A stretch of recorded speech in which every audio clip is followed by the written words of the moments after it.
Bienvenue dans le podcast Le Test Honnête. Rejoignez Sophie et Chloé qui passent en revue toutes sortes d'articles de cuisine courants. Elles analysent les avis des clients et partagent leurs impressions sur ce que disent les acheteurs réels afin d'aider à prendre des décisions d'achat éclairées. Aujourd'hui, on se penche sur une page produit Amazon.fr, c'est celle de la friteuse sans huile Secotech, la Secofry Full Inox 5500 Pro avec ses accessoires. Alors voilà, notre source, c'est uniquement cette page web. On y trouve la description, les caractéristiques et surtout des tonnes d'avis clients. L'objectif, c'est d'essayer de voir clair, de comprendre les points forts, les points faibles, juste avec ce qu'on a sous les yeux. Bon, décortiquons tout ça. Alors, tout de suite, la promesse, c'est friteuse diététique, très peu d'huile, une cuillère, ils disent, capacité 5,5 litres, c'est pas mal, et la puissance, petit détail marrant, 1600 watts dans le titre, mais 1700 watts dans les specs. Ah oui, ouais. C'est curieux ça. Oui, et en client, on confirme 1700 watts. Bon,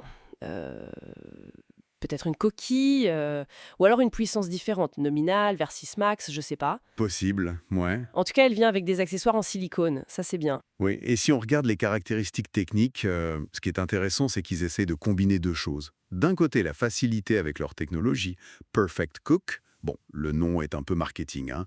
Ça promet une cuisson homogène par air chaud, et puis 8 modes préprogrammés. Ça, c'est pour simplifier. Ok, des modes auto, pratique. Voilà. Et de l'autre côté, on garde le contrôle. Température réglable de 80 à 200 degrés, minuteur jusqu'à 60 minutes. Et tout ça sur un écran tactile. C'est ça, panneau tactile et une finition inox qui fait assez moderne, quoi. Bon, et alors, là où ça devient vraiment intéressant, c'est les avis clients.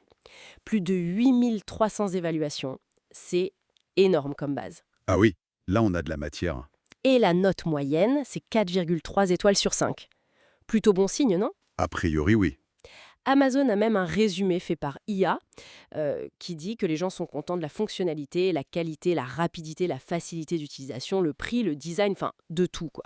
On lit des trucs comme cuisson rapide, simple d'utilisation. Oui, oui. La tendance générale est clairement positive. 68% d'avis 5 étoiles, c'est significatif. Mais faut quand même regarder l'autre côté. Il y a 8% d'avis 1 étoile. Et c'est là qu'on trouve les critiques importantes. Ah oui, qu'est-ce qui revient le plus? Alors, plusieurs choses. Des soucis de qualité, notamment sur le revêtement intérieur. Certains disent qu'il est de mauvaise qualité, qu'il s'abîme vite. Plus inquiétant, des pannes après peu de temps. Il y a un avis signé Chloé, je crois, qui parle d'un appareil HS après seulement 2 mois. 2 mois. C'est vraiment pas long, hein? Non? Et en plus, elle décrit une galère pas possible avec le SAV, le service après-vente. Difficile à joindre, pas de solution. Aïe, le SAV c'est souvent le point noir, hein. Exactement. Un autre mentionne un tiroir fondu sur un ancien modèle, donc peut-être une fragilité récurrente. Il y a aussi quelques plaintes sur la cuisson, mais un autre avis suggère que c'est peut-être parce que les gens remplissent trop le panier. Ah, une erreur d'utilisation, possible aussi. Oui, mais ce problème de SAV qui coince, ça semble remonter un peu. Et la marque Secotech, on en sait un peu plus. D'après la page, c'est une boîte espagnole. Ils se positionnent sur des produits techno mais abordables. Apparemment, ils ont une gamme assez large en électroménager. Et au moment où on regarde, cette friteuse est classée 26e des ventes de friteuses à air sur Amazon.fr. D'accord, donc pas un leader, mais bien positionné quand même. Oui, et il y a aussi une section de comparaison sur la page. C'est pas mal ça. Ça montre d'autres modèles, Russell Hobbs, Moulinex, Philips, avec leurs caractéristiques, leurs prix. Ça permet de situer un peu cette Secotech. Ça aide à voir où elle se place, ouais. Il y a un petit tableau comparatif aussi. Il indique par exemple, attention, pièce non compatible lave-vaisselle, avec une croix. Ah, ça c'est bon à savoir, hein. Par contre, revêtement anti-adhésif, c'est coché oui. Bon, alors, si on résume tout ça, qu'est-ce que ça nous dit au final? On a une friteuse qui a l'air pleine de promesses. Grande capacité, des fonctions modernes comme le tactile, les modes auto, des accessoires fournis et souvent un prix attractif. On voit qu'il y a des promos sur la page. La plupart des gens semblent contents de l'utilisation, de la rapidité. C'est ça.